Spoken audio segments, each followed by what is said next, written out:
To begin the Larner College of Medicine commencement ceremony today, will all those in attendance please stand as Class of 2021 student Michael Shimoleski, who you can see on our screen now, plays the hymn America the Beautiful on his guitar. You will hear Michael play a brief musical introduction, and then we invite you to sing along with the words in your program.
Thank you, Michael.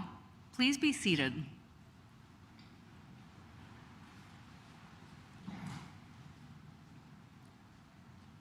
The commencement ceremony for the class of 2021 at the Robert Larner, MD College of Medicine at the University of Vermont will be presided over by Dean Richard L. Page. Dean Page?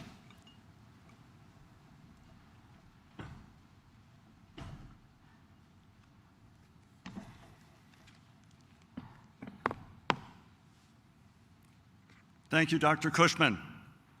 Good afternoon, and a warm welcome to everyone joining us either through Zoom or in person. And especially welcome to the class of 2021. We're honored to join you as we celebrate the culmination of 4 years of hard work and the beginning of a new chapter. 14 months ago, we were hit by the greatest pandemic in a century, and our lives were changed. In March 2020, UVM, and the Larner College of Medicine in particular, had to pivot almost overnight to entirely online education. We had to ask ourselves, how could we continue to educate our preclinical and clinical students? And the class of 2021 had to wonder how they would complete their clinical education and find a residency. Later in the year, the UVM Medical Center was profoundly affected by a cyber attack. On top of all this uncertainty, our entire country has reckoned with a legacy of social injustice and systemic racism. This has been a difficult year in many ways. Thanks to our staff, faculty, and students, medical education continued unabated, and here we are today for this joyous occasion. And there are clear indicators of better times ahead. The best promise for the future is this class of 2021, as they provide us all with renewed hope. They are committed to equitable health care. They gained experience in fighting a pandemic. They even learned to take notes and write orders by hand, old school, when the computer system went down. To the class of 2021, thank you for your resilience. We're honored that UVM President Suresh Garamella and Provost and Senior Vice President Patty Prelock have joined us today. And I'm grateful to Dr. Kamara Phyllis Jones, who will deliver our commencement address. In addition to those who are speaking in today's commencement, this is a time to acknowledge the many people at the college and university who have played a role in this class getting to the point where they are now. Many of these individuals would normally be with us on stage, and I know they are out there watching today's celebration with pride. Among these are other deans, the chairs of our 15 clinical and basic science departments, and our faculty, all represented today on stage by Faculty Marshal Dr. Mary Cushman. I should acknowledge that many alumni continue to support our college with great pride, and for the second year in a row, they provided the gift of academic regalia to every student. I would like to welcome our partners from the University of Vermont Health Network, represented today by Dr. Claude Deschamps, President of the University of Vermont Health Network Medical Group, and our Senior Vice President for Clinical Affairs. I'd be remiss if I didn't acknowledge our wonderful Larner College of Medicine staff, not only for helping with today's celebration, which was no small feat, but also for their efforts every day on behalf of our students. Our college has a long-standing commitment to medical education and engagement of medical students in learning not just the science of medicine, but also the art and core values of the healer. Our College of Medicine emphasizes communication, reflection, and professionalism. We've built on this tradition with our statement on professionalism, developed by a diverse task force of students, trainees, faculty, and staff about 2 years ago. Challenging times like these underscore even more our commitment. Our statement reads, "Our Larner College of Medicine community upholds the highest standards of professionalism as we follow our passion for lifelong learning and improvement. We demonstrate professionalism through integrity, accountability, compassion, altruism, and social responsibility. We honor the trust our society has placed in us as stewards of the art and science of medicine, relying on cultural humility, kindness, and respect to guide our daily interactions. We expect all members of our community to embrace these principles of professionalism as we strive to conduct and support patient care, research, and education that are second to none." This commitment to professionalism is the true north of our college, and we trust it will serve the same purpose for this graduating class. To the class of 2021, today you become doctors in the eyes of the world, although it may take a little longer for that change to occur in your own mind. Your journey has required hard work, dedication, and sacrifice. I remember the time between graduation and starting residency as a funny time in my career. I had my degree and could be called doctor, but it felt somehow undeserving, and certainly I did not feel fully competent. If you feel that way now, don't worry. Over the next several years, building on the knowledge and core values you've received, you will evolve into the physician you've dreamed you would become. I can't wait to find out what you do in your careers and hope you will return to Burlington often to share with us your experiences. Today, we send you out into the world as a physician. You are the principal reason we exist as an institution. You're our legacy and our most important contribution we make to the world of medicine. Please know how proud we are of all of you. Never has the world been more in need of such fine physicians. Now, this is a big day for your family and friends. As we celebrate this milestone, let's take an opportunity to thank those who have played an important role in helping you arrive to this very moment. Attending today, either here or at home, are family, friends, and loved ones who have supported and encouraged you each step of the way. So I'd now like to ask all of our graduates to stand. Face your loved ones, whether you're here or online, and give a round of applause to your family and friends to thank them once again for their love and support.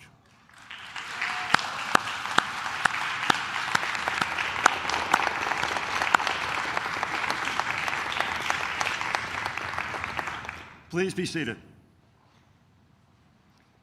Today you are joining an extraordinary group of individuals who have graduated before you, the alumni of our college.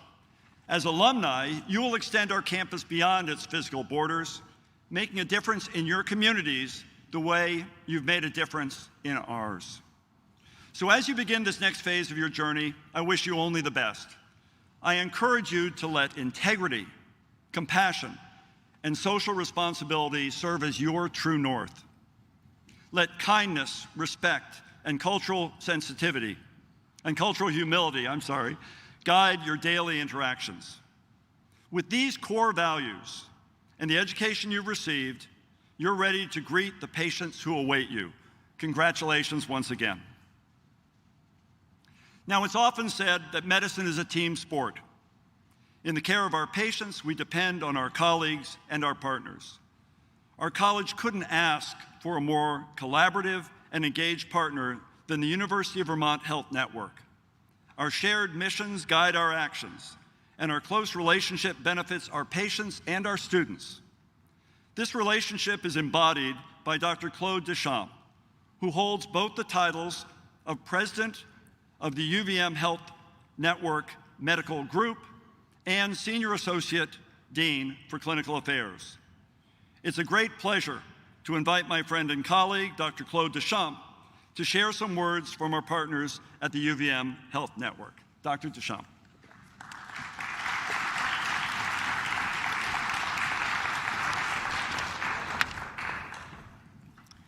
Thank you, Dean Page. Dear class of 2021, family, friends, and colleagues, on behalf of the UVM Health Network, the University of Vermont Medical Center, and the UVM Health Network Medical Group, I congratulate you on your accomplishment to date. And I want to thank your family and friends for their love and support. You're taking one more step into an amazing world, and I hope that you will remain as surprised and challenged every day as I have been during the 42 years since my own graduation. Whether you become a clinician, an educator, a scientist, none of the above, or all three, always keep the patient front and center. In this time of significant change in healthcare and in the rest of the world, your colleagues and community need your skills, emotional intelligence, resilience, leadership, and empathy more than ever. In the years that are coming, the years to come, think and act with integrity and generosity. Use this immense power of healing and comforting with responsibility and compassion. Always consider your family in your important life decisions. Please continue to be curious, engage, and serve as an advocate for the underprivileged, the discriminated, and the abused. Continue to make us proud. You will always be a UVM alumnus, a tattoo that cannot be removed. On the personal side, take good care of yourself. Write a journal and enjoy the ride. Life will be kind even when it's not. The future of medicine is in your hands. Make friends with it. Good luck and congratulations to all of you. Thank you.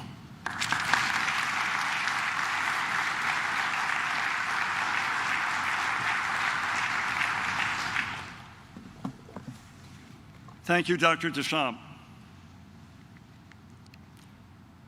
Just as we are partners with the Health Network, the College of Medicine is an integral part of the University of Vermont.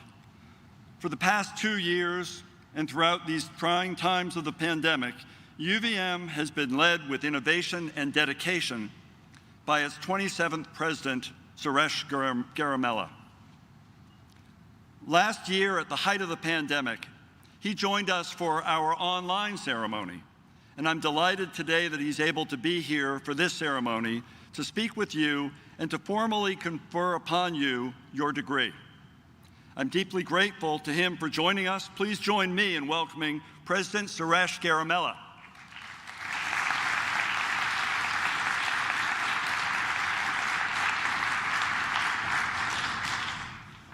Thank you, Rick.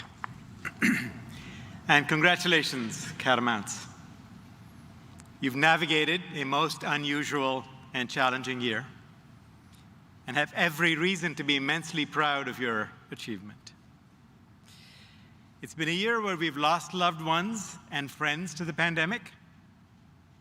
Families have faced financial hardship. Social interaction has been severely curtailed in the interest of public health. And wave after wave of disturbing national events have tested our faith in humanity.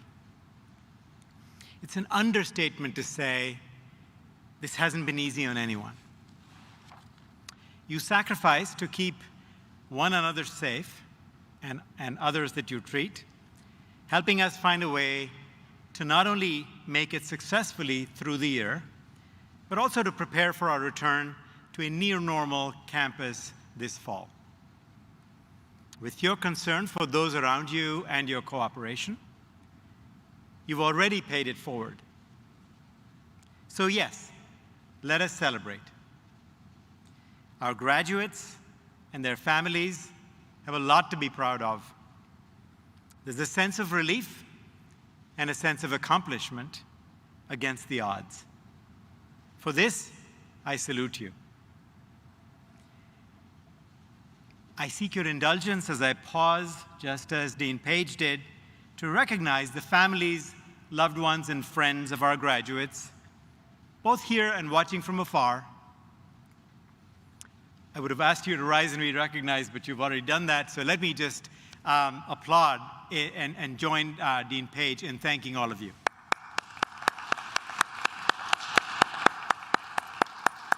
Thank you. You know, and the graduates today know that they couldn't have done this without you. But now, let us also offer up a prayer for those parts of the world where the virus still rages and where incredible suffering and loss of life continues, the likes of which has not been seen in generations. I ask for us, therefore, to celebrate also in a spirit of humility and compassion. Humility in the awareness that we cannot know everything or be right all the time. And compassion in the understanding that behind every mask, there's a face. And behind every face, there's a story that deserves to be heard and understood if possible, but respected at least. Let's rededicate ourselves to doing our part in building a safer, healthier community, a healthier society, a healthy environment, and a more optimistic world. The world needs you on so many fronts, whether it be to recover from what the pandemic has wrought, social and racial justice that has been long in coming, climate change, or even the very idea and practice of democracy itself that is under threat. The world needs you. At the same time, working towards solutions has been rendered harder as we've retreated increasingly to our poles and into our own echo chambers, to the detriment of civil discourse and an open exchange of ideas. You can change the world bit by bit, but only if we listen to each other, truly listen, and do so in a healing spirit of compassion and with humility. And I'm confident a University of Vermont education has prepared you to contribute richly. You've learned much during your years, in your classrooms, in your clinical experiences, in your interactions with your friends, and most importantly, from your own unique personal journeys. Apply your inquisitive minds, your belief in scientific and technological advancements, your grounding in a well-rounded education, and your innovative approaches to solving the increasingly complex problems the world is facing. I couldn't be happier to share this, my first in-person commencement at UVM, with your intrepid and resilient class of 2021. I have no doubt you will go out into the world and make your alma mater proud. You have my very best wishes today and always.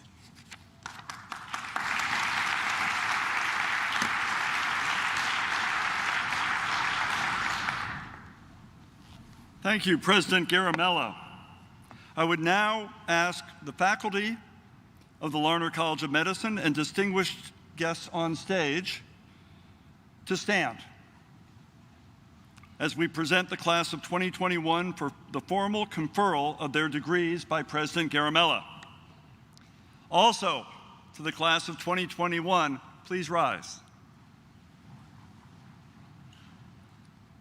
President Garamella, the faculty of the Robert Larner, MD, College of Medicine, and I have the distinct pleasure of presenting to you the candidates for the degree of Doctor of Medicine and ask you to confer upon them the degree for which they are recommended.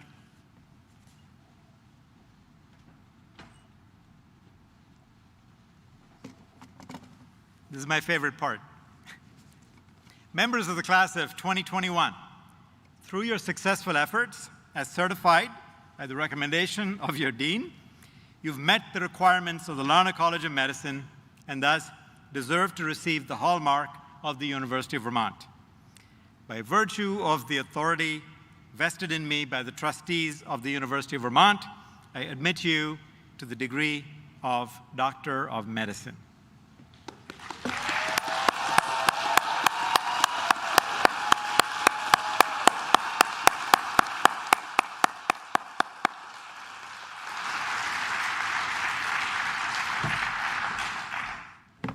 Thank you so much, President Garamella.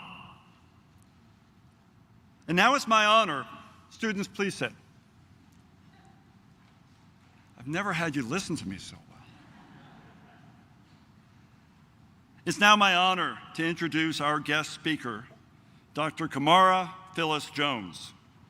Dr. Jones is a family physician, epidemiologist, and past president of the American Public Health Association, whose work focuses on naming, measuring, and addressing the impacts of racism on the health and well-being of our nation and the world. Dr. Jones is currently a presidential visiting fellow at the Yale School of Medicine in the Department of Medicine and the Office of Health Equity Research. She will serve in the 21 to 2022 UCSF Presidential Chair at the University of California, San Francisco, and was the 2019 to 2020 Evelyn Green Davis Fellow at the Radcliffe Institute for Advanced Study at Harvard University.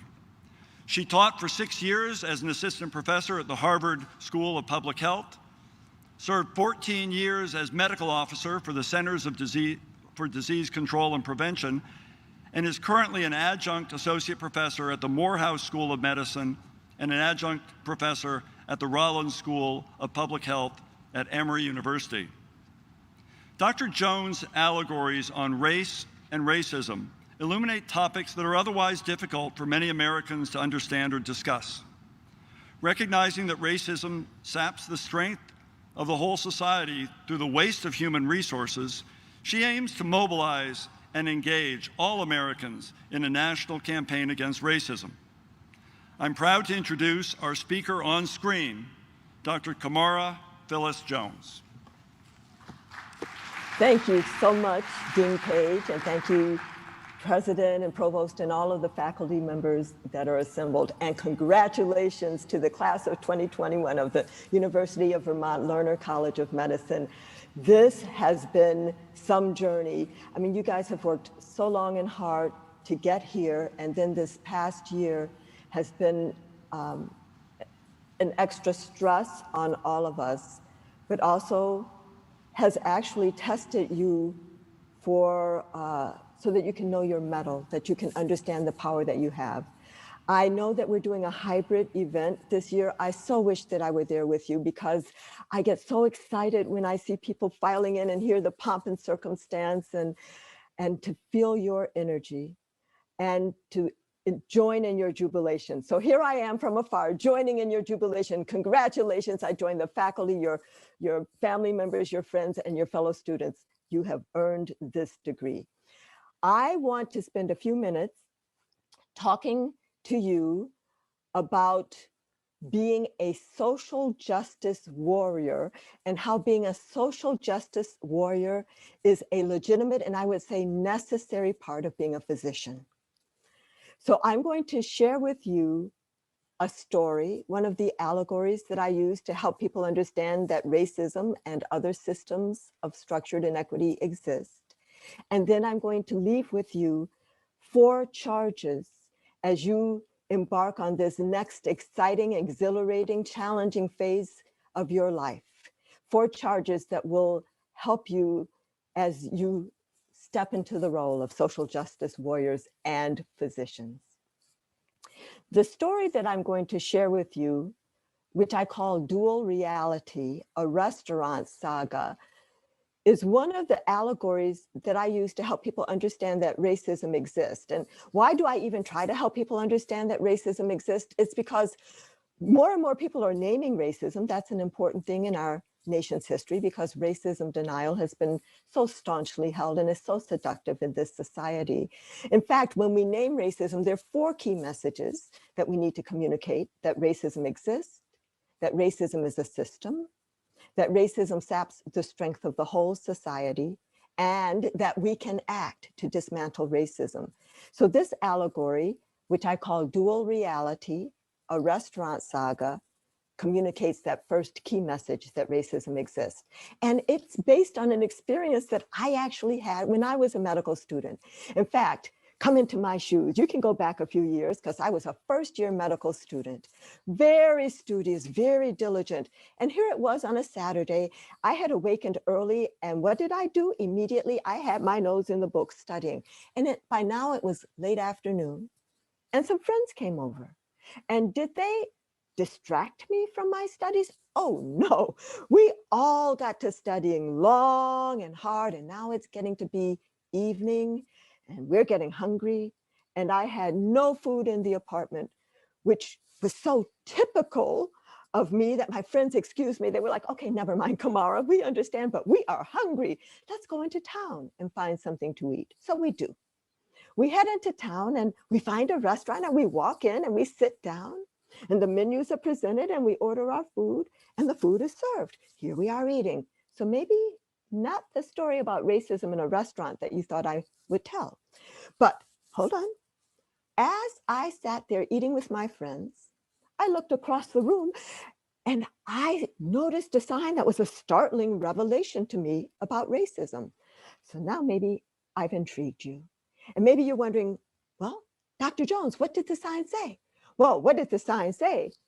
The sign said, open. So now maybe I've lost some of you, and you're like, Well, let me recap. Here we are, sitting in a restaurant eating.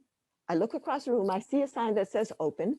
Thinking no more about it, I would assume that other hungry people could walk in, sit down, order their food, and eat. But because I knew something about the two-sided nature of those signs, I recognized that indeed now the restaurant was closed due to the hour, but firmly closed, and that other hungry people just a few feet away from me, but on the other side of that sign, would not be able to come in, sit down, order their food, and eat. And that's when I recognized that racism structures open, closed signs in our society. That racism structures, if you will, a dual reality. And for those who are sitting inside the restaurant at the table of opportunity eating, and they look up and they see a sign that says open, they don't even recognize that there's a two-sided sign going on, because it is difficult for any of us to recognize a system of inequity that privileges us. So, for example, it's difficult for men to recognize male privilege and sexism. It's difficult for white Americans to recognize white privilege and racism. In fact, it's difficult for all Americans to recognize our American privilege in the global context, although we're living it right now with how much of the global vaccine supply we have in this country. Now, those on the outside are very well aware that there's a two-sided sign going on, because it proclaims closed to them, but they can look through the window and see people inside eating. So back inside the restaurant, to those who ask, is there really a two-sided sign? Does racism really exist?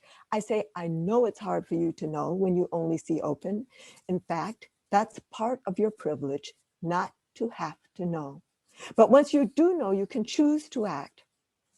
So it's not a scary thing to name racism. It's actually an empowering thing to name racism. It doesn't even compel you to act, but it does equip you to act, so that if you care about those on the other side of the sign, which is an if, but if you do, why, You could even talk to the restaurant owner, who is, after all, inside with you. And you could say, restaurant owner, there are hungry people outside. Why don't you open the door and let them come in? You'll make more money. And oh, the conversations we could have. Or maybe what you'll do is pass food through the window, or maybe you'll try to tear down that sign or break through the door. But at least what you won't be doing is sitting back saying, wonder why those people don't just come on in and sit down and eat. Because you'll understand something about the two-sided nature of that sign. So I shared this story when I have only 4 or 5 minutes to convey to a group of people that racism and sexism and heterosexism and all kinds of systems of structured inequity exist in our society, even so that those people whose whole life has proclaimed that this is the land of opportunity, they can understand that racism is structuring a two-sided or multi-sided sign. It's creating a dual or multifaceted reality. And I have actually started a 3-hour conversation once with this single question. How could people who were born inside the restaurant know something about the two-sided nature of that sign? And it was a 3-hour conversation because there are many, many ways to know. In fact, I hope that you'll remember this short little story and share it not only with your family and friends who are celebrating your graduation today, but share it on with others, because the conversations around this story can be very enlightening. I will tell you that I am joyful that more people who were born inside the restaurant seem to have a sense now about the two-sided nature of that sign. There are more people who just 1 year ago might have been sitting inside the restaurant eating and saying, well, what are those people saying outside? Black lives matter? Don't they know that all lives matter? Who are now actually affirming Black lives matter. There are more people who are born inside the restaurant saying the word racism, putting together the words structural racism or systemic racism. This is very heartening because you need to name a problem before you can address the problem. But here is my warning. Racism denial is so staunchly held in this nation and so seductive that if we just say a thing, put a statement on our Facebook page, put out a tweet, post something on the school website, if we just say a thing, then 6 months from now, we may forget why we said that thing and fall back into what I describe as the sleepiness, the somnolence of racism denial, which means we have to go beyond naming racism to acting. We need to tear down the sign. We need to understand that racism is not just a sign, it's a door, it's a lock, there's a whole system going on. We need to dismantle the lock, take the door off the hinges, because once we start acting, we will not forget why we are acting.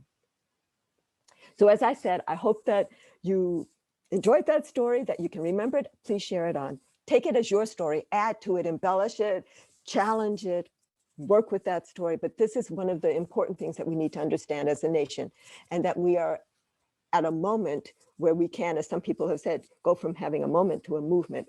More people naming racism, we can't fall back into that somnolence of racism denial.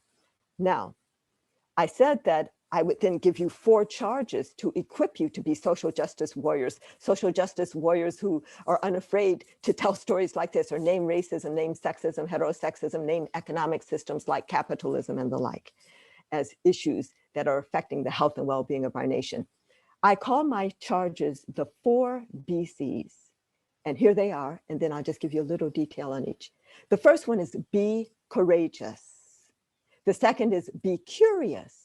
The third is be collective, and the fourth is build community.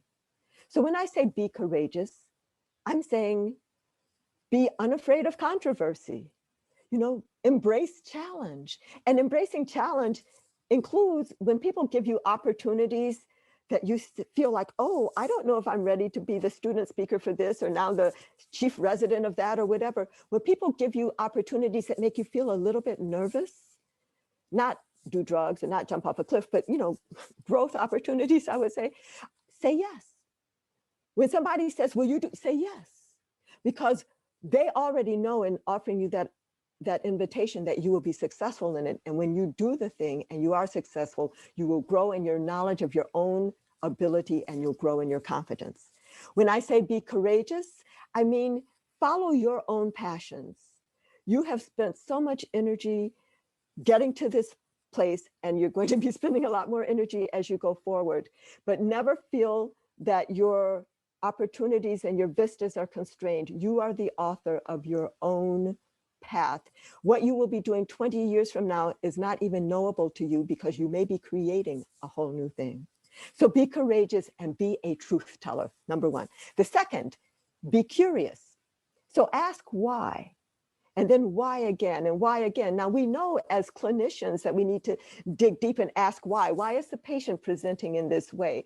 But when we ask these serial whys, not only in the case of a patient encounter, but in terms of what's happening in our nation or even in our workplace, when we ask serial whys, we go beyond superficial and individually focused understandings to address and understand root causes that then give us more power to make change.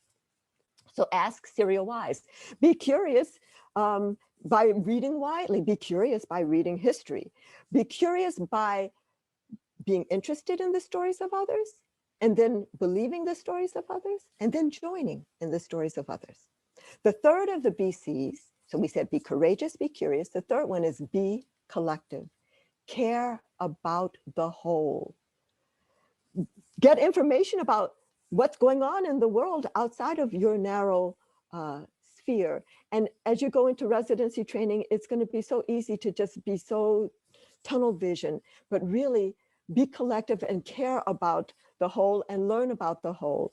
I would say in that story where I talked about the two-sided sign, actively look for evidence of two-sided signs. Is there something differential going on in your setting by race or by gender or by immigration status or zip code or religion or any of those things? Don't be complacent that things look open to you. And when I say be collective, it's because I recognize the power of collective action. In this country, we're so often narrowly focused on the individual, but we need to understand that collective action propels us, it informs us, it inspires us, it protects us. The fourth BC, so be courageous, be curious, be collective. The fourth one is build community. Go across town and stay a while. Go across town, burst through our bubbles of experience to experience our common humanity on the other side of town. I would say make conversation with strangers. We do that all the time in the clinical role, but turn strangers into friends. And understand that if you talk to anybody for 3 minutes or more, you will find at least 1 or 2, 3 things that you have in common. So as you prepare to go out in this next very exciting phase of your lives, you are being launched today to be the healers that you've been trained to be, but also to be social justice warriors. I want you to be courageous, be curious, be collective, and build community. I wish I were there right now with you to share in your jubilation. I wish I were with each of you to congratulate you in person, but I'm not. Congratulations via recording, and know that your faculty celebrates you and your achievements, your family and friends celebrate you, your classmates celebrate you, I celebrate you, and the whole world is celebrating you and awaiting you. Know that you matter, so go forth and matter.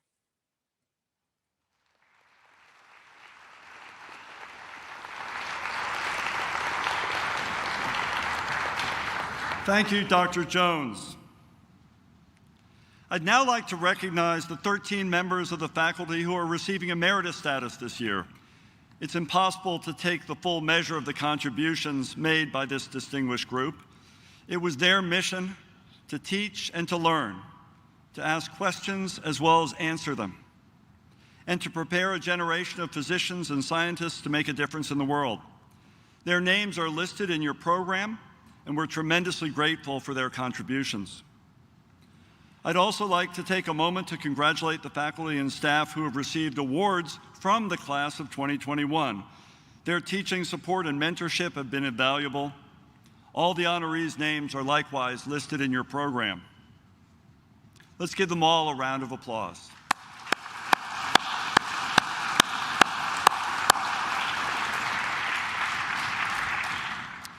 It was May of 1999 when medical student Christa Zayla walked across the stage at the Ira Allen Chapel and became Dr. Zayla, setting out to pursue a career in pediatrics. Today, she is not only an associate professor of pediatrics, but also senior associate dean for medical education at the Larner College of Medicine. And this last month, she took on an added role as director of medical education for the UVM Health Network. There are few people more passionate about the student experience, more dedicated to student wellness, or more engaged in student success. It's my pleasure now to welcome Dean Christa Zayla to share her message to the class of 2021. Dean Zayla.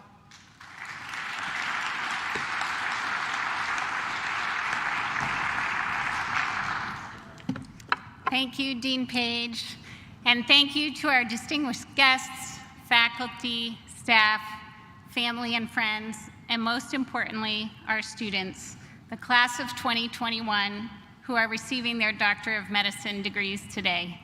I've been so inspired by the speakers who have come before me. Congratulations.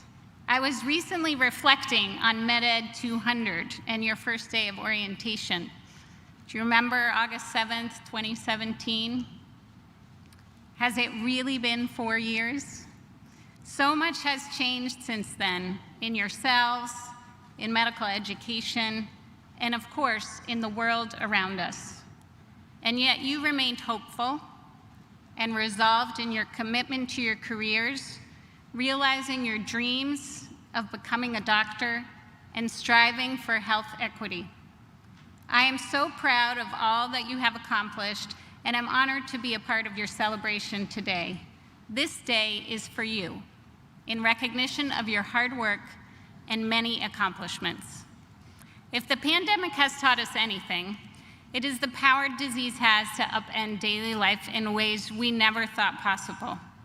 But it has also underscored that providing medical care is work that is absolutely vital. I thank you for choosing this profession, and more importantly, your future patients will thank you, as you will have a profound impact on their health and well-being. You are desperately needed, and your commitment to taking on the role of healer has never been more universally acknowledged. But I hope you also feel, as I do, that your profession itself is something to be grateful for. I feel privileged to be a physician, and as you know, love my clinical work and caring for children in our community. Yet our country is still in desperate need of physicians to equalize healthcare utilization across race, insurance coverage, and geographic locations. I encourage you to use your position as a physician to continue to advocate for change. I hope that you will look back fondly on your time at the Larner College of Medicine. You certainly will have stories to tell about clinical education during a pandemic, serving as acting interns during a cyber attack with limited access to patient information and a need for handwritten notes and prescriptions, as Dean Page said, old school, and about being the first class to interview remotely for residencies. I am proud of how well you navigated that new and difficult terrain.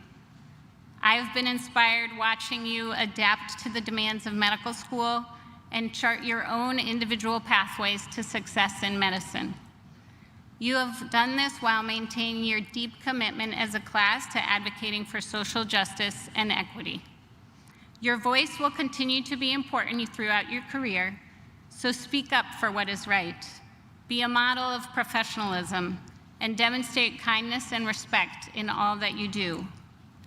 I am also grateful for what you have taught me and how you have advocated to improve our medical education program for current and future students.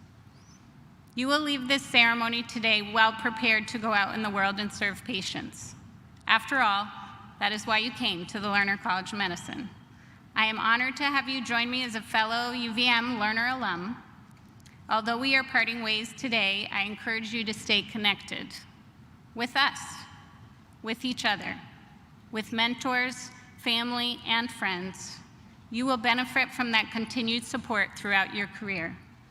Congratulations to all members of the class of 2021. Best wishes on this special day, and I look forward to catching up at Reunion 2026, if not sooner. It is now my distinct pleasure to introduce Elizabeth Lynch, a member of the class of 2021 who was selected as this year's student commencement speaker. Elizabeth is from West Hartford, Connecticut, and received her Bachelor of Arts degree in Global Studies from the University of North Carolina at Chapel Hill. She was also selected by her classmates to serve on the Larner College of Medicine Wellness Committee. This summer, she will begin her residency in emergency medicine at the University of New Mexico School of Medicine. Please welcome Dr. Elizabeth Lynch to the lectern.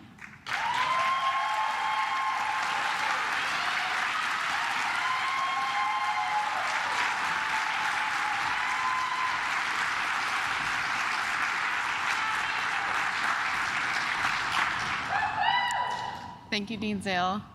And thank you, Larner College of Medicine graduates, for being a community of peers that has inspired, supported, and cared for each other through both medical school and a global pandemic.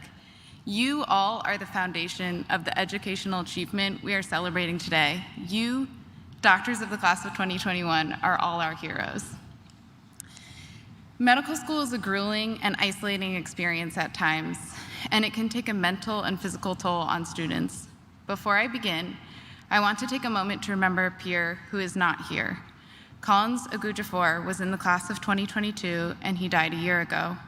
Although he was not in our cohort, his magnanimous personality permeated our student body. Collins was a beautiful soul, and no measurement or epithet could ever encapsulate the value of his life, so I will not attempt to. The world will never be as magnificent without him. In the shock afterwards, our classmate's words stood out to me. He said, "We cannot forget Collins. We cannot do him the disservice of letting his death become meaningless." I would like to ask everyone to take a moment of silence to remember Collins.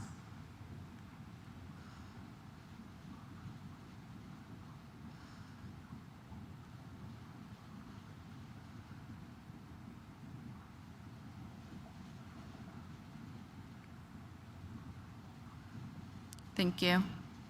There are so many stories I want to share today to remind you of how far we have come and how much good you have done in your role as mere medical students.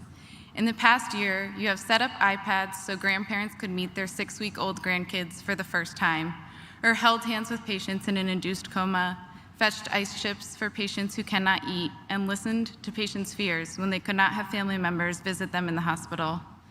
These acts of kindness probably did not make it into your evaluations. They did not earn you honors, and in all honesty, they probably delayed you writing your daily progress note. But those little moments of humanity, those genuine acts of compassion, are what will make you amazing doctors. It is my honor and privilege to say congratulations for arriving at today. We did not walk this path alone, and I would be remiss to not point out the family members and chosen family members who supported us on this journey. Whether answering late-night phone calls while we debated which specialty to choose, or making sure we got a daily hug during Step 1 studying, or believing in us when our own self-confidence was shattered, you, our guests of honor today, are as much a part of this accomplishment as we are.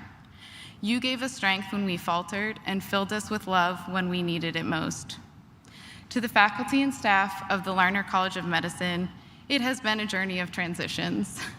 From a new active learning curriculum to a new dean of the College of Medicine to an abrupt pivot to remote teaching model, we know this has been a period of tumult, and we appreciate your graciousness and unwavering commitment to our education. You truly embody Dean Page's professionalism mission. On August 7th, 2017, we arrived at our first orientation session in MedEd 200, uncomfortable in our business casual costumes, pretending we were ready for the challenge ahead of us. There was no way to know what was coming. Studying for tests that would turn our brains to mush, arriving at the hospital for pre-rounding before the sun rose, and leaving the hospital long after the sun set, waking up in the middle of the night, panicked about whether we ordered the AM-CBC for our patient in room 23.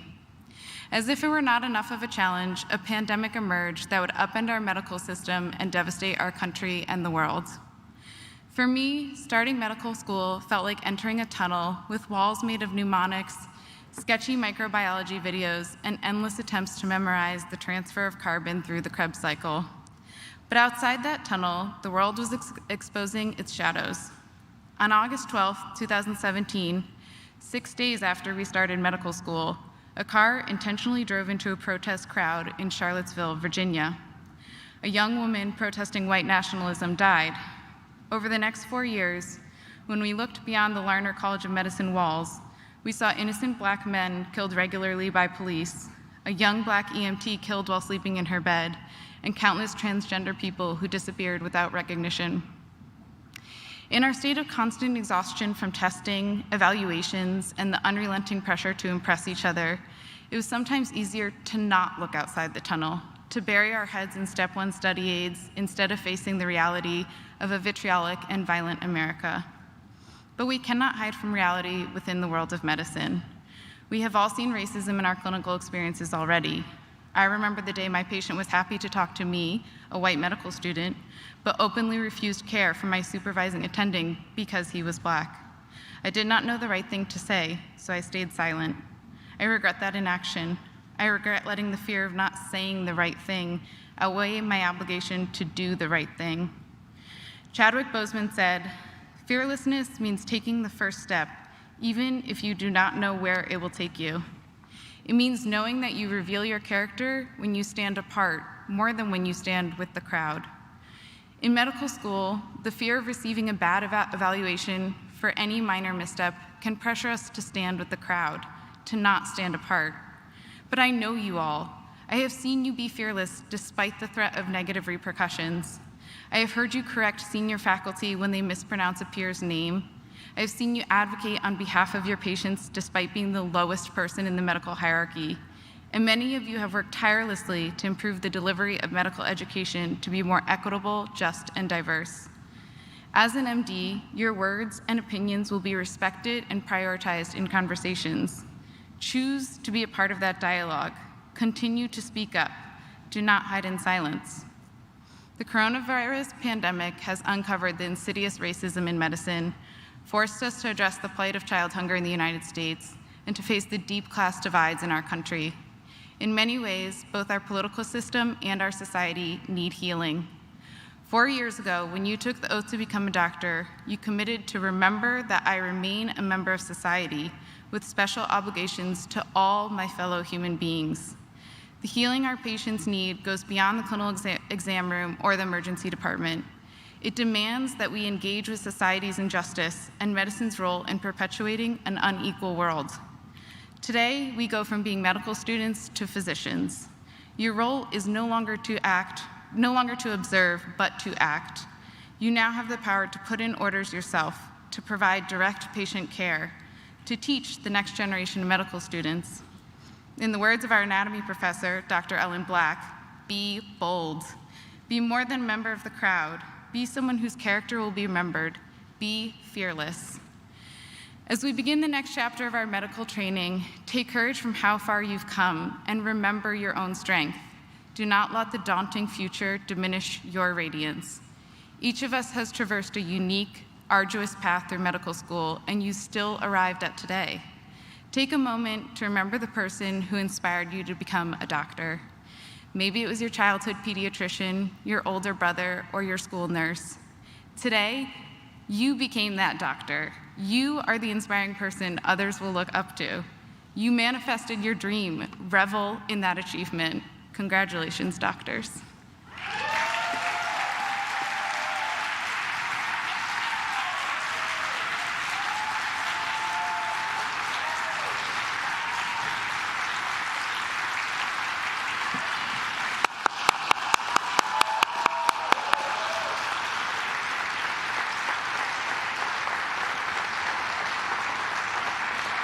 Thank you, Dr. Lynch, for those wonderful remarks. Next, we will hear from two mentors your class has identified as important supporters to you during your time here at the College of Medicine. Both these individuals are special to you for different reasons, yet are equally proud to have played a role in your success. Dear Class of 2021, I'm honored to have been asked to reflect on this day with you. I remember meeting you during Focus as Sally Bliss and I implemented the first active learning ethics sessions. For 16 Tuesday afternoons, we stood in front of you hoping to explain the complexities and importance of ethics in your careers. We grappled with the gray zone of questions as I tried my best to convince you the answers are hardly multiple choice. I would find later in your third year, several would approach me that ethics came to life at the bedside. That same year, you stood by your classmate's side as he stood up for DACA and Dreamers nationwide. That summer, I worked with several of your classmates on implementing more social determinants of health into the curriculum. The commitment and devotion to this need would be understood later to be imperative to all medical education institutes nationally. You forged into your third year clerkships with excitement. Rotating through the many disciplines, you started to find your way and career path. And then at the end of your third year, COVID introduced havoc into the schedules. I scrambled to find a pathway of continued clinical work. What did you do? You helped and make and distribute PPE to the community. You joined task force to help in any way you could, staffing COVID tracing lines, building up a mobile hospital, placing signs of encouragement to the front lines. I'll never forget the evenings I spent in my living room dreading sending another email about the need for a clinical delay. I remember thinking, how can I show them that I am with them in this struggle? That I too am here for them despite not being able to start their advanced integration. And after every email, without fail, I would receive several emails from your classmates back with gratitude, showing just how human we all are. And when COVID highlighted more so the healthcare disparities, you fought for injustice. You spoke out about police brutality and you said their names over and over. And we knelt together for 8 minutes and 46 seconds. What can I possibly offer you in guidance? The world has thrown its book at you and you've overcome with strength, resiliency, and gratitude. Perhaps you can humor me in one last lesson. Let's take a moment to reflect on an activity that I hope will help you in the future. What is your noble purpose? Ask yourself and reflect. What compelled you to become a physician? What impact or contribution can you make? Start your thoughts off with, as of today, my noble purpose is. Share this purpose with those around you. Write it down. I wish I could tell you the road ahead is easier, that you've reached your mountain peak, but I know there will be times of challenge. You will face pain and suffering of others, and there may be times that you lose your way and you question your future. I know this because I have felt this at times, and I need you to know that in these moments, you are not alone. You may wonder, why am I here? What was I thinking? And I want you to reflect back on this graduation day, to this time where I not only highlighted how amazing you are, but during this time where you reflected on your noble purpose. And that noble purpose can change. Mine has evolved. When I find myself losing sight, I always run to the bedside of my patients, listening, holding their hand, validating their concerns. And as an educator, now I have added students to my purpose. Educating, listening, role modeling, coaching. It's you that has helped me realize my noble purpose, and for that I am grateful. I've never lost my faith in your success. We have always known you would find your way since the day you were interviewed and accepted to the school. Maybe together we stumbled along the way to find the right tools or the right words to find that spark, but our confidence has never wavered. You are here because you are capable. You are the future of our healthcare, and you are amazing. So let me leave you with one quote. For there is always light, if only we are brave enough to see it, if only we are brave enough to be it. Spoken by Amanda Gorman. Doctors, my colleagues, my friends, I am in awe of all of you have accomplished, of who you are, of what you will be. Move forward and be the light. And when you are struggling, find your colleagues, find your friends, find me, and remember your noble purpose. I miss you. I have so much love for you and your class. Congratulations. to members of the greatest Larner College of Medicine class to ever graduate in 2021. When I learned that your class had invited me to offer some thoughts on this special day as you prepare to receive your MD degree and become physicians, I must say I was honored and deeply touched by your invitation. As I reflected on what I should speak about, I realized that I was fortunate to be the first physician to introduce you to your first patient on your first day of medical school 4 years ago. And even if that happened because my last name happens to be First, well, it meant more to me to introduce you to the world of medicine than you can ever imagine. And now here I am being asked again to speak with your class. And theoretically, I guess I should close the loop by introducing you to your last patient. But the truth is, as you take your oath this afternoon, being introduced to your last patient is something that you should hope doesn't arrive for a long, long time. Instead, I think the key word is not last, but lasting. The ability to move forward as physicians with a meaningful and lasting career in medicine is something that, with burnout rampant in medicine, many who did not attend the Larner College of Medicine are sadly unable to accomplish. But having gotten to know many, if not all of you at one time or another over the past 4 years, your class has what it takes to last and will always be first in making your careers in medicine long-lasting ones. So why do I say this? Well, think of what your class has accomplished and experienced since you matriculated 4 years ago, and 3 key attributes unique to your class come to mind. First, you have united as a class with a resiliency that is unmatched despite the challenges you have faced, from a pandemic to a cyber attack. Second, you have valued from the get-go the importance of social justice, recognizing the disparities that exist in healthcare delivery and dedicating yourselves, even as students, to remedying these inequities and injustices. And third, you have maximized your efforts to never forget the importance of caring for your patients, caring for the communities in which your patients live, caring for each other, and caring for yourselves. So if you take the verbs in these 3 attributes, unite as a class with resiliency, value social justice and strive for equity in all that you do, and maximize your efforts to care, take the first letters of those 3 verbs, unite, value, and maximize, and you get UVM. Coincidence? I don't think so. These 3 letters, UVM, were what led you to your first patient and my meeting all of you 4 years ago, and now move you forward to enter a career that will last a lifetime. So I guess in many ways, I was able to not only welcome you to meeting your first patient 4 years ago, but now get to see you off into a career that I know will last in ways that will make thousands and thousands of patients you care for in the years ahead grateful that you will be there for them. And I hope in return that you will always be grateful and appreciative of the careers you have chosen, careers that will not be a source of burnout, but instead be a source of a strong flame that burns brightly inside each of you. You see, there has never been a better time to be a physician in this world, given the advancements of science and the need for healing on this planet, especially healing from all of you graduating in this extraordinary class of 2021.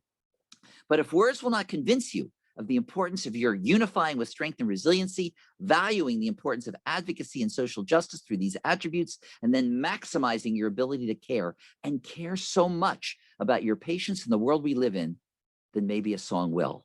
So I want to close out with rewritten lyrics to the song My Way. It was sung by the late, great Mr. Frank Sinatra. The lyrics were written by Paul Anka from a French song composed in 1967 by Claude Francois and Jacques Revaux. And if you've never heard me sing, don't turn off your screens. And if you have heard me sing, don't turn off your screens. But to your class, I dedicate the following. And now you're at graduation, and very soon you'll be MDs. Despite a pandemic and cyber attack, you promoted health while treating disease. Your focus on social justice helped every patient not feel despair. I'll say out loud, you make us proud because you care. Your class has been a star, and I know you'll go to helping patients thrive, not just survive. Your quest for equity will do you well. As the class of 2021, even as students, you've done your share. Please keep doing your part and play with heart, because you care. Here's the finale. Yes, there are things you still don't know, but as lifelong learners, your knowledge will grow so that your patients can all take stock and will insist you be their doc. You're sure to be superb MDs because, here we go, everyone, because you care. Congratulations and best wishes to all of you, this incredible class of 2021.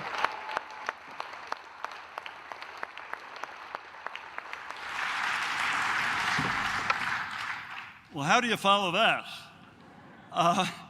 Thank you, Dr. Eldekar-Hein and Dr. First. We know there are many other faculty and staff who share the same sense of pride and wish the class of 2021 the best as they begin their residency programs. I also want to thank Dr. Jones, Dean Zayla, and Dr. Lynch for their comments. The time has arrived. Are we ready? It's now my great pleasure to invite the medical students of the class of 2021 who are going to come forward, both in remote locations and here at Patrick Gym, to receive their hoods and diplomas. We will first call on all the graduates joining us via Zoom on the screen above. Dean Zayla and I will share the privilege of calling each graduate to the virtual stage, and they will either self-hood or be hooded by family members or friends. Let's get ready. Dr. Daniel Buck.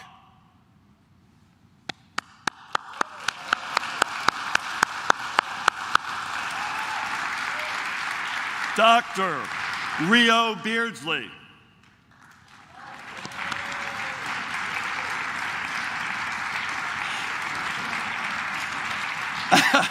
Dr. Catherine Elizabeth Callahan.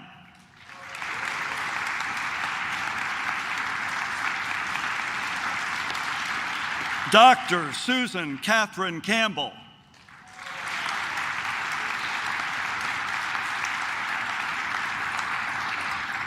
Dr. Jack Suwei Chen.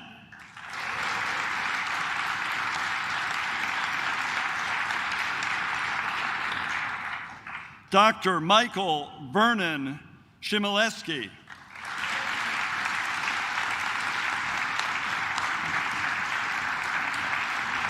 Dr. Jenna Rose Davchek.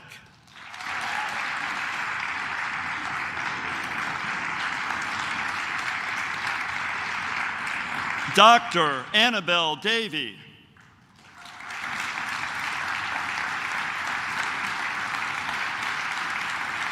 Dr. Christina Alexandra Dawson.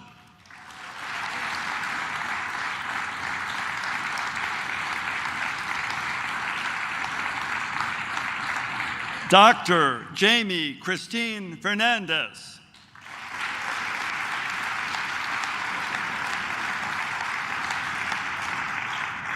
Dr. Kaylee Joan Field.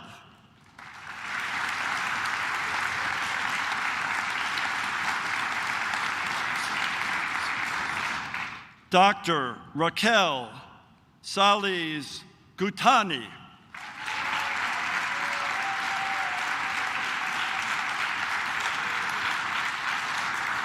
Dr. Megan Marie Garrido.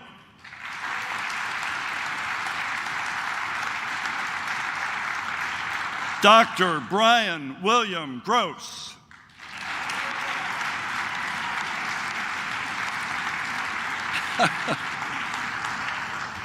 Dr. Olivia Harrison.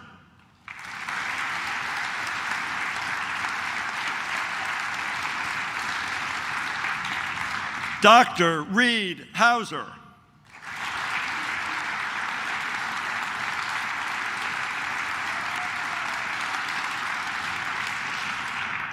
Dr. Ibrahim Sobi Luther Hussein.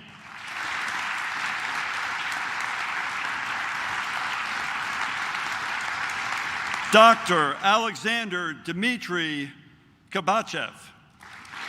I should say Karabachev. Dr. Amanda Marie Cardis.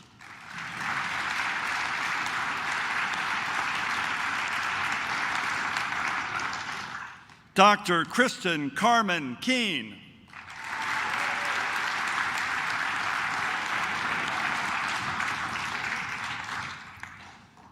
Dr. Maxwell H.W. Knapp.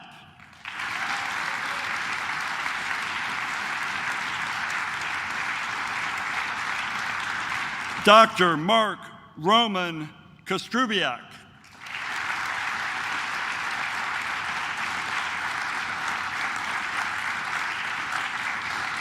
Dr. Catherine Cully Kurchina.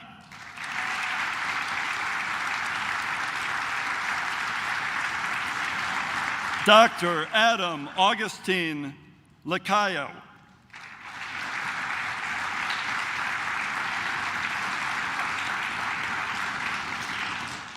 And Dr. Matthew Eric Lebo. I'll pass the duties on to Dean Zayla now.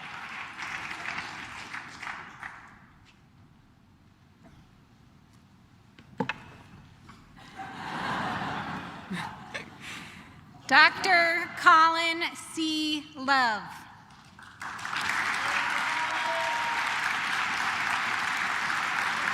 Dr. Joy Ann Lowry.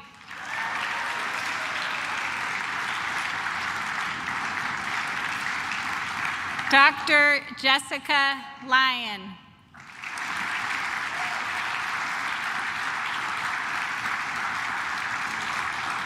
Dr. Sean P. Marr.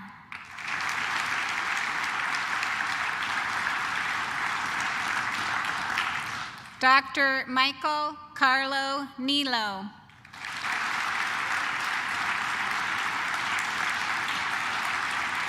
Dr. Vincent Alden Nochera.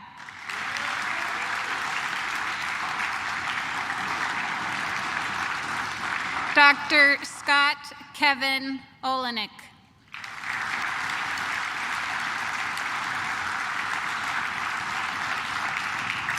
Dr. Catherine Grace Pratt.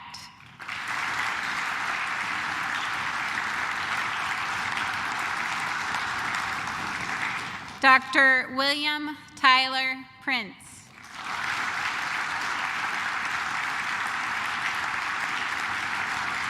Dr. Russell Robert Reeves.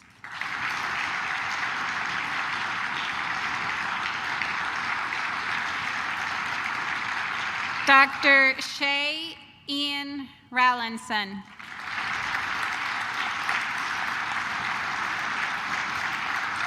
Dr. Sienna Marie Searles.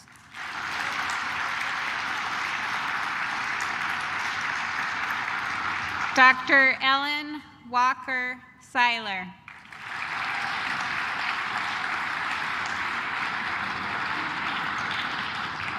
Dr. Hannah Shihade.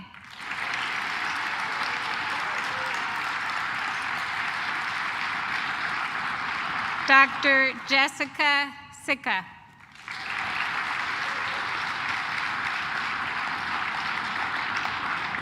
Dr. Katrina Thornburg.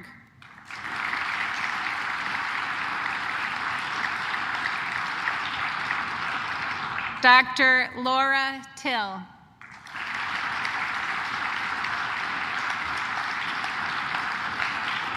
Dr.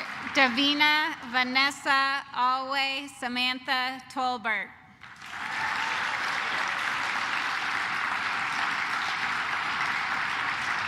Dr. Matthew A. Sy.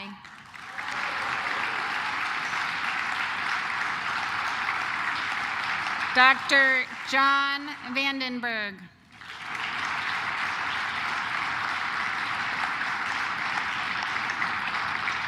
Dr. Christopher Thomas Veal.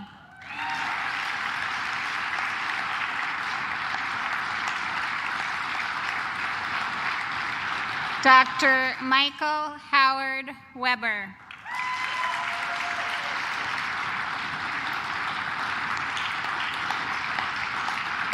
Dr. Timothy J. Wooden.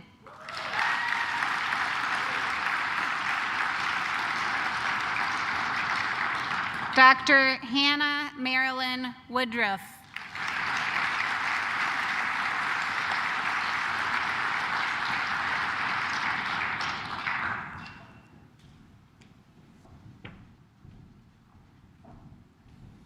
Wow, isn't that special?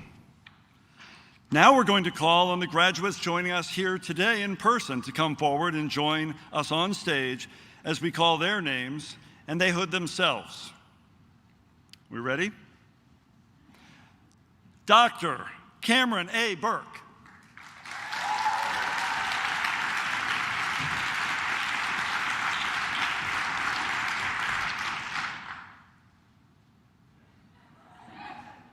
Well done.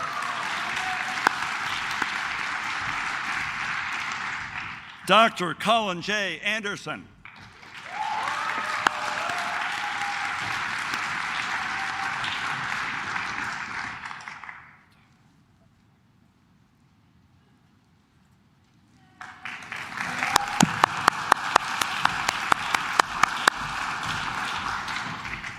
Dr. Mena Yehia Awadallah.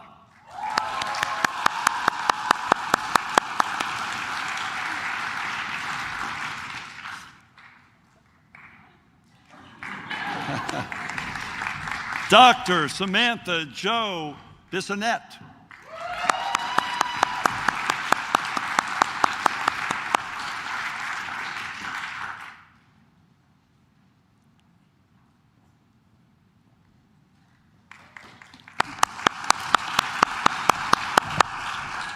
Dr. Jared J. Bomba.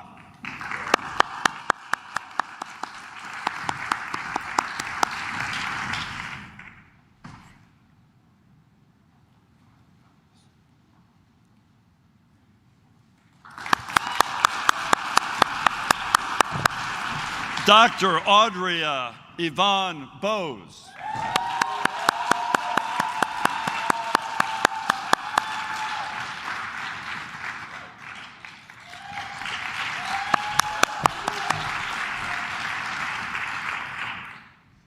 Dr. Pirapone Leo Chidaroon.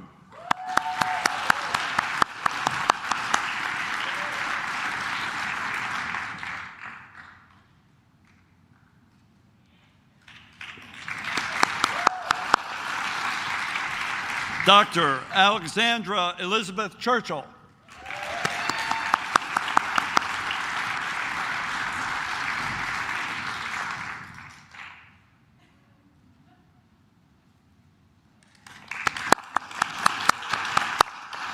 Dr. Juan Antonio Conde.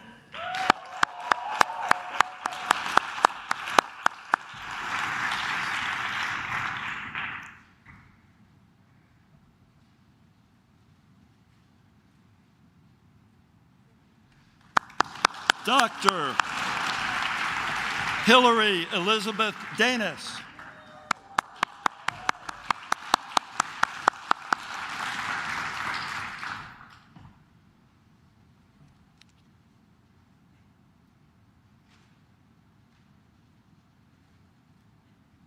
I wish I could help you.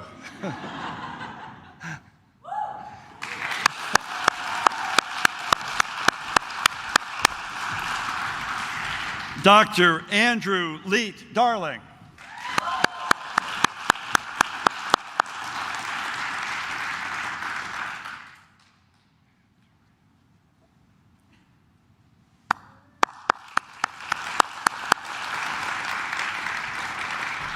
Dr. Liam Dupria.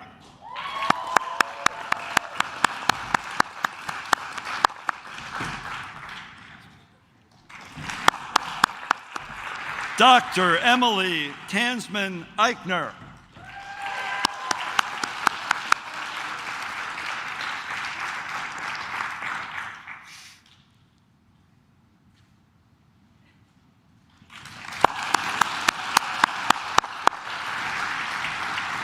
Dr. Samuel Best Epstein.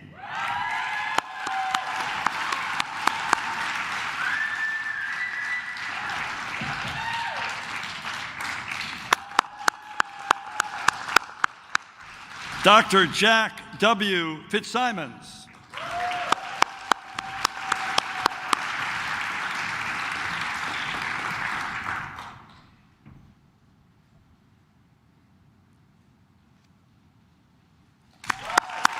Dr. Sarah French.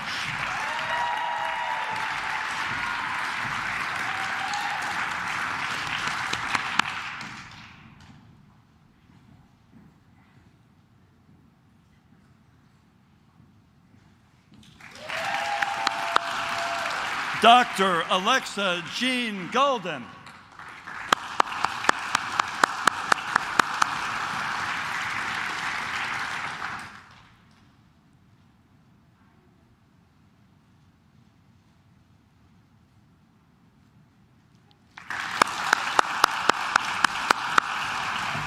Dr. Benjamin Kivy Greber.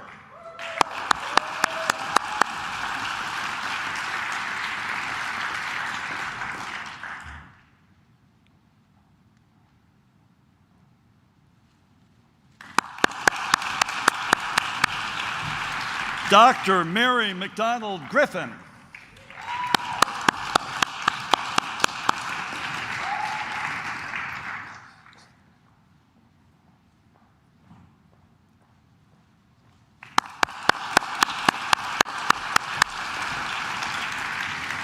Dr. Nicholas Hazlett.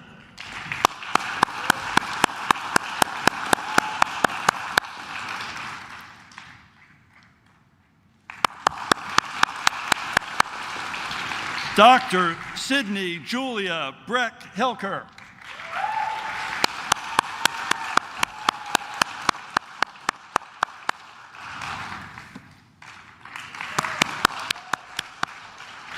I'll now pass the duties on to Dean Zayla.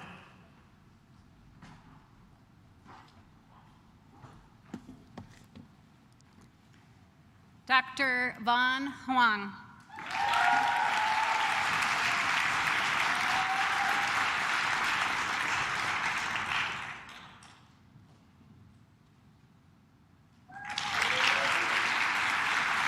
Dr. Istvan Kanyo.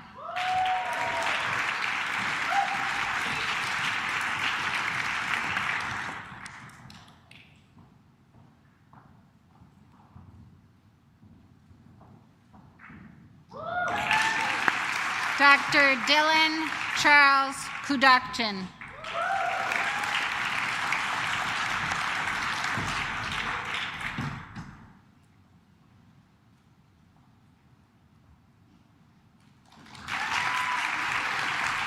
Dr. Elizabeth P. Lanata.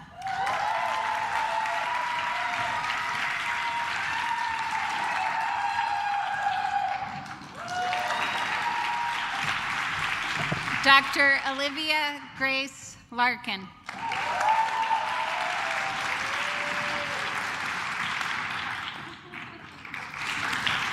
Dr. Michael Joshua Lawrence.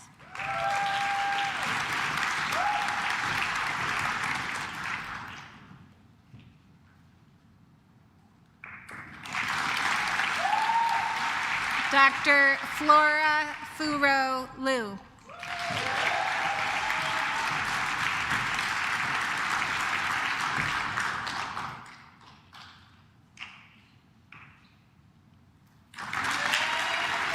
Dr. Elizabeth Ann Lynch.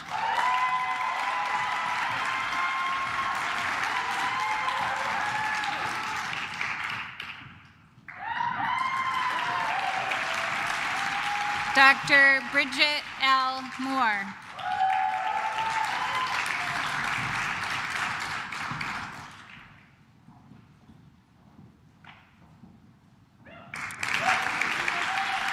Dr. Laura Riley Nelson.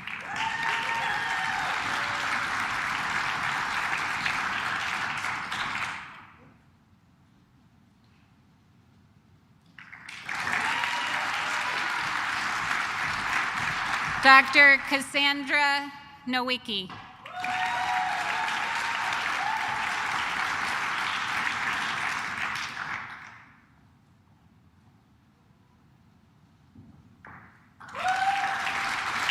Dr. Kenneth Michael Palanza.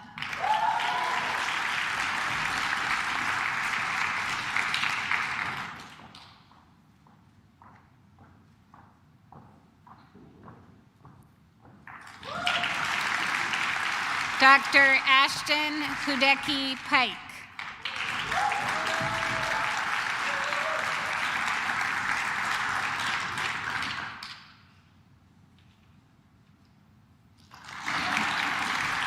Dr. Connor Nulting Scagnelli.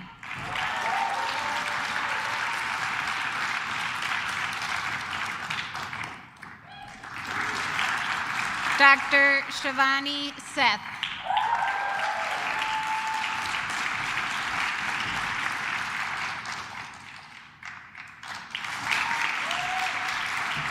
Dr. Sarah Elizabeth Santos Sherman.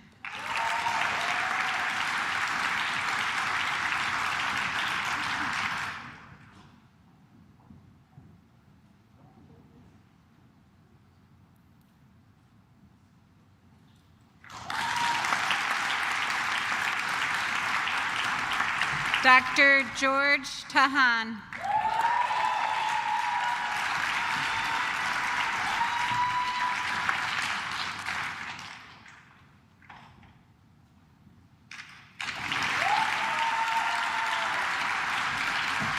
Dr. Hung Tan.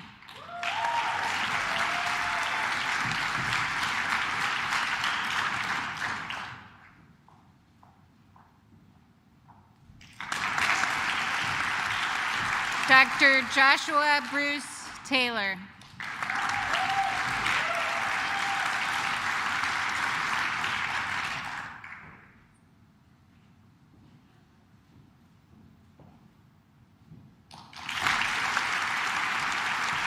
Dr. Stephanie L. Uduwata.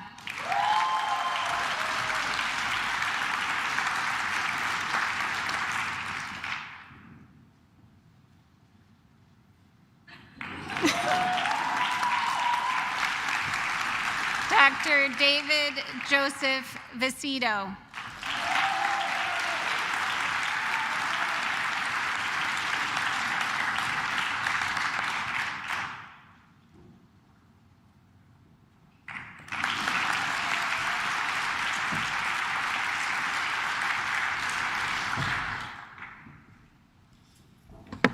Congratulations, doctors, here and away. Let's give them a round of applause.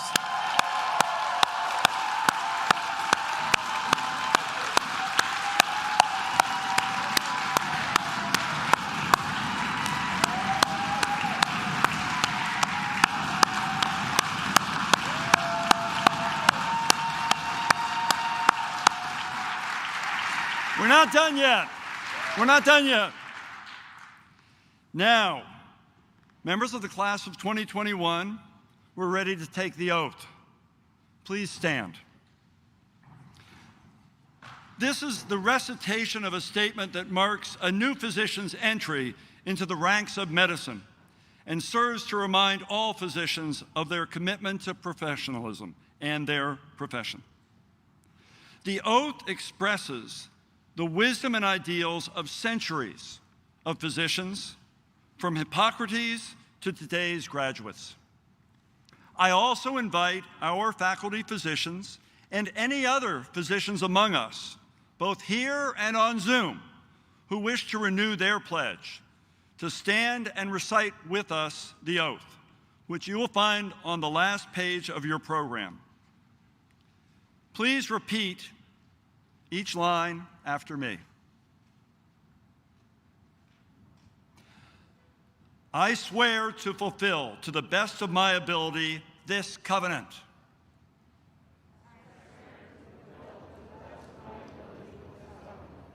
I will respect the scientific gains of those physicians and scientists in whose step I will walk, and gladly share such knowledge as is mine with those who are to follow.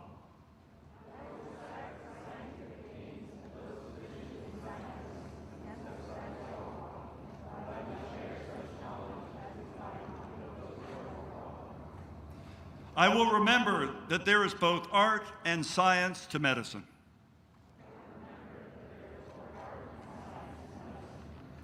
I will pursue the expansion of my knowledge throughout my life for the benefit of my patients.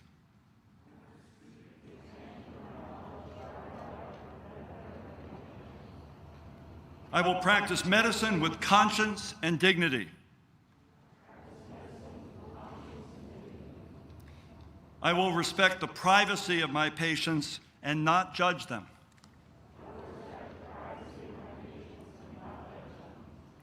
I will prevent disease whenever I can, for prevention is preferable to cure.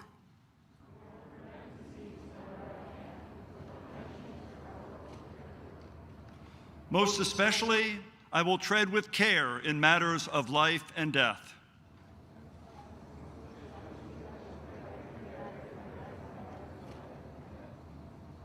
If it be merely within my abilities to help ease suffering at the end of a life, may I face this awesome responsibility with humility and awareness of my own frailty.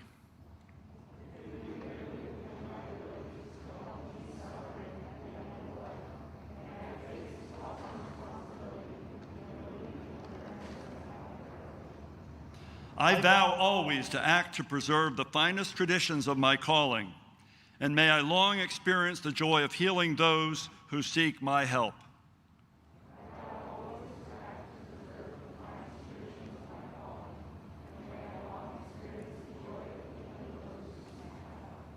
Congratulations to our graduates. You're a member of our profession.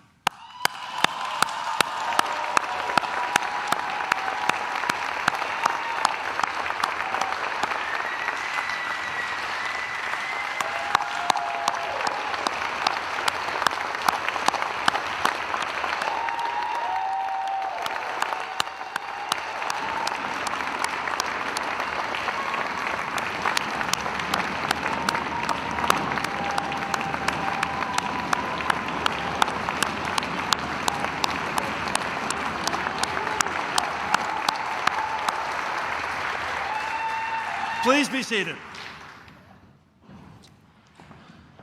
I want to congratulate these doctors for the contributions you've made to our school and to our community. And I have no doubt you will go on to accomplish great things. And I'm excited for what lies ahead for each of you.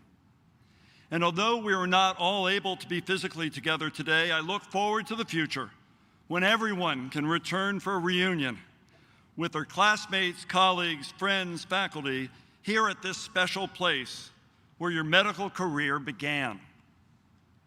In closing, I want to thank everyone in attendance today. What an amazing event, made even more meaningful since you shared it with us. I will now ask Faculty Marshal Dr. Mary Cushman to close this ceremony.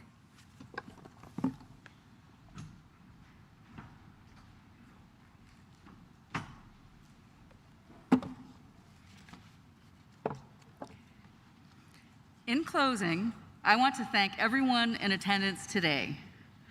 What an amazing event. Thank you for joining us, both in person and via Zoom.